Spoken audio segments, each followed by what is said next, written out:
Oxígeno en ventilación mecánica. Buen día, estaré dándoles una introducción con referente al tema, empezando con que la respiración es un proceso fisiológico esencial que permite el intercambio de gases entre el organismo y el medio ambiente. A través de lo que viene siendo la ventilación pulmonar, el aire que es rico en oxígeno viaja hacia los alvéolos, donde se produce la difusión de oxígeno en la sangre y la eliminación del dióxido de carbono. Ya este intercambio gaseoso es fundamental para mantener la homeostasis y el metabolismo celular. Ya cuando se tienen la función respiratoria se ve comprometida, ya sea por enfermedades pulmonares, neuromusculares o situaciones críticas, es necesario recurrir a lo que viene siendo la ventilación mecánica, que este proceso terapéutico consiste en asistir o reemplazar la ventilación espontánea del paciente mediante dispositivos mecánicos, asegurando así un adecuado intercambio gaseoso. La ventilación mecánica no solamente implica el uso de un ventilador, sino que también requiere una comprensión más profunda de lo que viene siendo la fisiología respiratoria, la mecánica pulmonar y también las necesidades metabológicas que tenga el paciente. Es esencial ajustar parámetros como lo son el volumen tildar, la frecuencia respiratoria, la fracción inspirada de oxígeno, para así optimizar la oxigenación y evitar que se hayan complicaciones como la hipoxia o la hipercapnia. Relacionado con el tema del oxígeno, conocemos que el oxígeno es un elemento químico esencial para la vida, que es inoloro, incoloro e insípido y que representa un 21% de la composición de aire atmosférico a nivel del mar.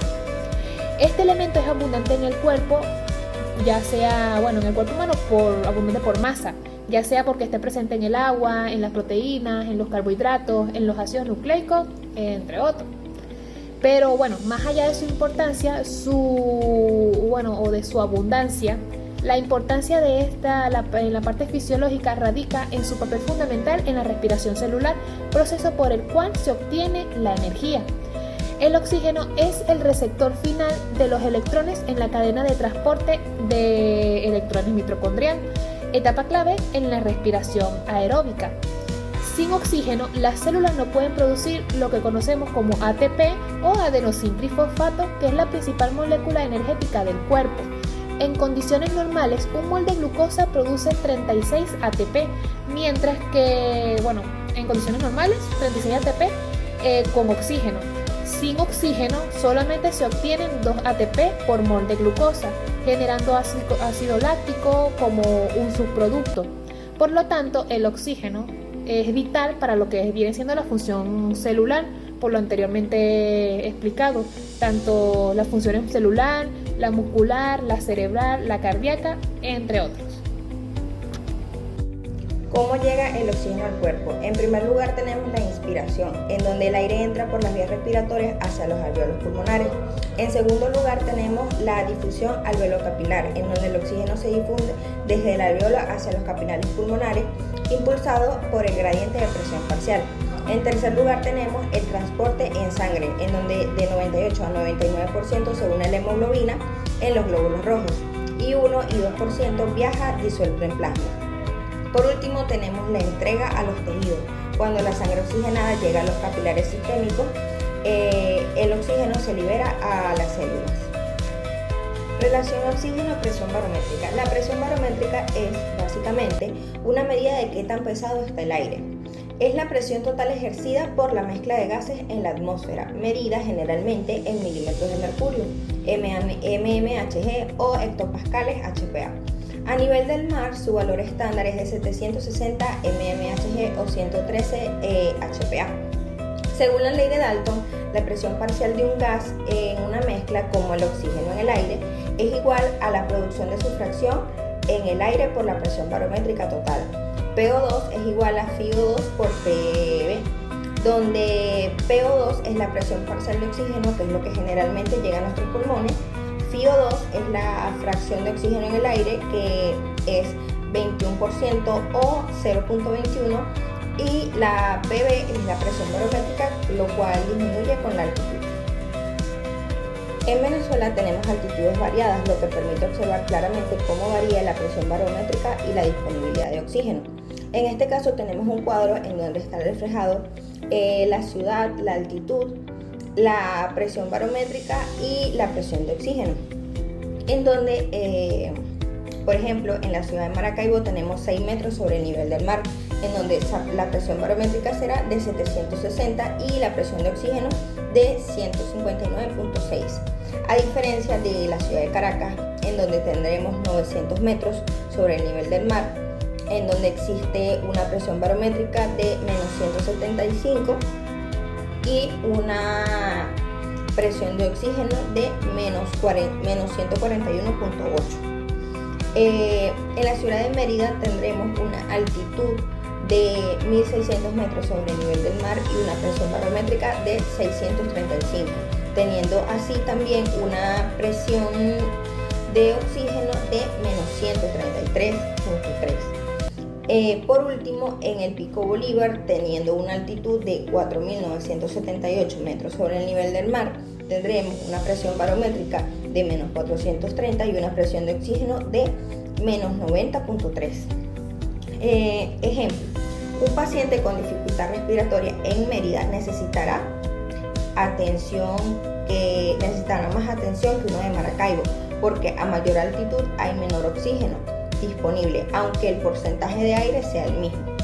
A mayor altitud, menos presión barométrica, lo cual conlleva a menos presión parcial de oxígeno y aumenta el riesgo de hipoxia. El cuerpo compensa aumentando la frecuencia respiratoria y produciendo glóbulos rojos. En deportes o en trabajos de altitud, este fenómeno es considerado para evitar la fatiga o la pérdida de rendimiento. En pacientes críticos, por ejemplo, en la UCI de Mérida, puede ser necesario ajustar el suministro de oxígeno o aplicar ventilación mecánica con mayor FiO2 o PIB para asegurar una oxigenación adecuada. En ciudades con menor altitud como Caracas o Maracay, estos ajustes pueden ser menos intensos. Relación ventilación-perfusión.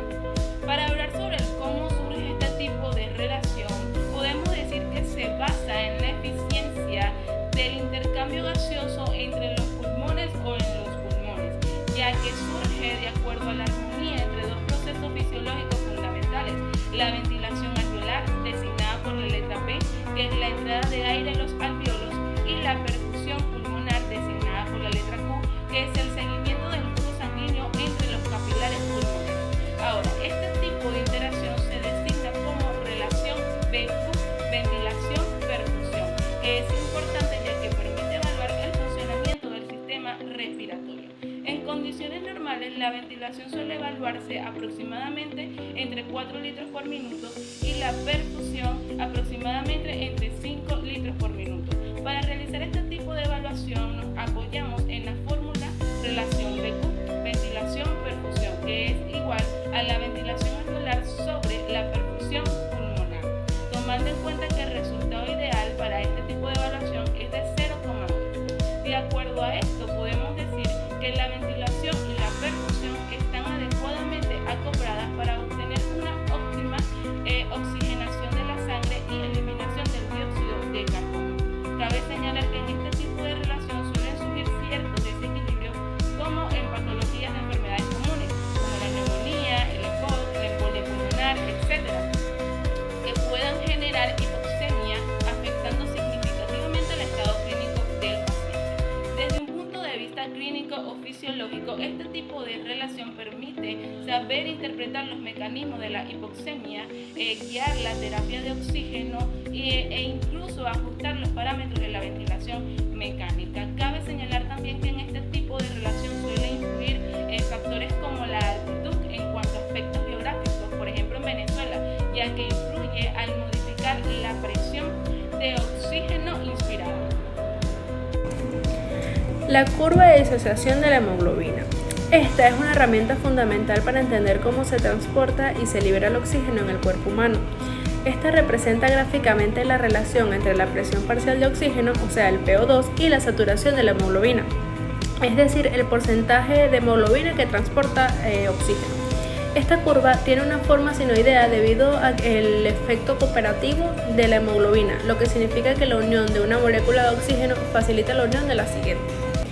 En los alvéolos pulmonares, donde el PO2 es alta, la hemoglobina se satura casi por completo. En cambio, en los tejidos donde el PO2 es baja, se libera parte del oxígeno permitiendo que llegue a la célula. Este mecanismo asegura que el oxígeno se libera según las necesidades metabológicas de cada tejido. La curva puede desplazarse a la derecha o a la izquierda en respuesta a distintos factores fisiológicos. Un desplazamiento hacia la derecha indica menor afinidad por el oxígeno, favoreciendo así su liberación. Esto ocurre con aumento de CO2, acidez, temperatura y 2 o 3 de pH. Condiciones que suelen representarse en situaciones como fiebre, ejercicio intenso, enfermedades respiratorias o vida en altitudes elevadas, como ocurre en zonas montañosas. Un ejemplo de Venezuela sería en Mérida. Por otro lado, un desplazamiento hacia la izquierda indica mayor afinidad por el oxígeno, dificultando así su liberación, lo que puede observarse en alcalosis, hipotermia o intoxicación por monóxido de carbono. Desde el punto de vista clínico, esta curva es esencial para la toma de decisiones en pacientes que requieren ventilación mecánica, ya que ayuda a interpretar la saturación de oxígeno y ajustar el FiO2 de forma segura y eficiente.